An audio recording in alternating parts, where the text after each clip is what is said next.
Thoughts and prayers and condolences to the Douglas family.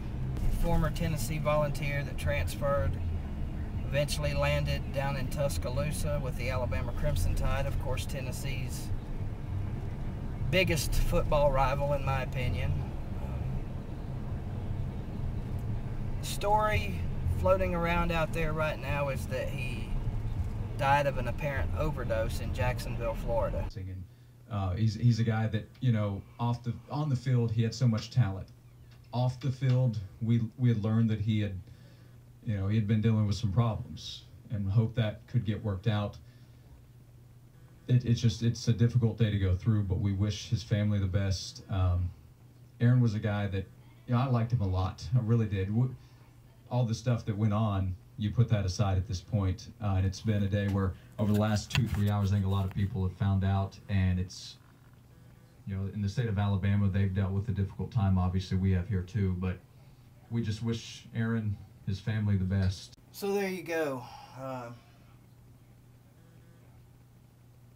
Josh Ward there on the local radio station mentioned that Aaron had some off-the-field problems, and what he was talking about was, you know, at the time last year when all the transfer went down, there was a lot of interviews with his father, and his father talked about, you know, Aaron had some depression problems, and speculating here, of course, but it would seem apparent that, you know, that he was taking medication, maybe for his depression. I don't know. You don't know what these kids are doing these days off the field with medicine. You know, in light of Eric Ainge's recent coming out about his drug addiction, you know, you wonder how many of these kids are hooked on drugs, now prescription drugs. You guys know my story, no need to get into that. But this right here is just another case where you just think, man, you know, what a terrible thing, what a waste of, you know, of human potential, and it's just terrible. You know, I can totally and 100% understand and relate to probably what Aaron was going through in his head. And to hear of him having an overdose like that, number one, okay, it saddens me, but on the flip side of that, it makes me even that much more, I don't even know how to put it into words.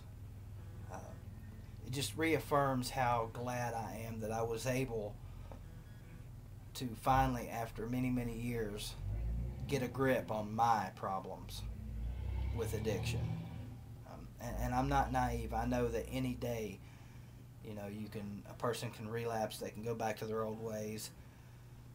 I know that can happen anytime. So, you know, guys, like he said, the whole Alabama-Tennessee thing, you put that behind right now, and you just hope the best for his parents. Losing a kid has got to be an unimaginable pain. I know a little something about it because my wife lost her son in a car crash. I believe it was 5 years ago.